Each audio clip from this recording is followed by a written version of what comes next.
देश की राजधानी दिल्ली से 150 किलोमीटर की दूरी पर स्थित बिजनौर लोकसभा सीट पर इस बार बीजेपी के लिए राह आसान नहीं होगी।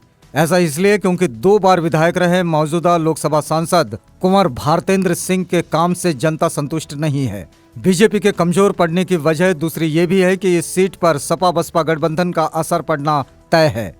दरअसल बिजनौर में पहले चरण में चुनाव होने वाले हैं। ऐसे में सभी राजनीतिक दलों ने अपने अपने उम्मीदवार मैदान में उतार दिए हैं।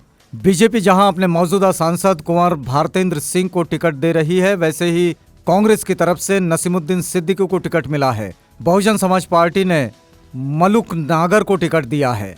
इस सीट का महत्व तब ज्यादा बढ़ जाता है जब बहुजन समाज पार्टी की वर्तमान अध्यक्ष मायावती इसी सीट से करीब 1,83,189 वोट पाकर जीत दर्ज करती है और लोकसभा में अपनी जगह बनाने में सफल होती है। ये वही वक्त था जब बहुजनों ने मायावती के लिए नारा दिया था, कांशी राम का मिशन अधूरा, बहन मायावती करेगी पूरा।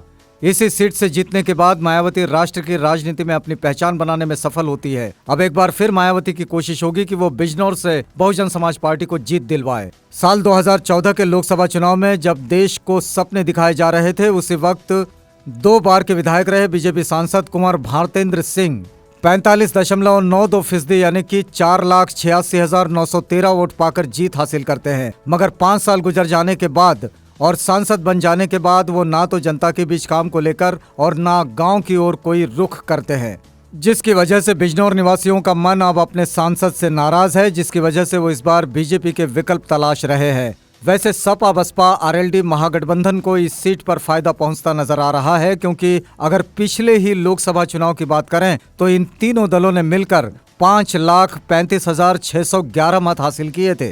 3 दलों के वोट प्रतिशत भी मिला दिए जाए तो वे 50% से ज्यादा हो जाते हैं, जबकि पिछले चुनाव में बीजेपी उम्मीदवार 45% वोट पाकर ही बड़ी जीत हासिल करते हैं। बिजनौर लोकसभा सीट में 5 विधानसभा सीटें आती है। बिजनौर लोकसभा में कुल 16,51,105 वोटर्स है, जिनमें से 8,87,589 पुरुष और 7,63,430 महिला वोटर्स हैं। यह हैरान करने वाली बात है कि इस सीट पर आजादी के बाद से सिर्फ एक ही मुस्लिम उम्मीदवार जीतकर लोकसभा में पहुंच पाता है। अब कांग्रेस ने इसी समीकरण को देखते हुए बहुजन समाज पार्टी से कांग्रेस में आए नसीमुद्दीन सिद्दीकी पर दाव लगाया है।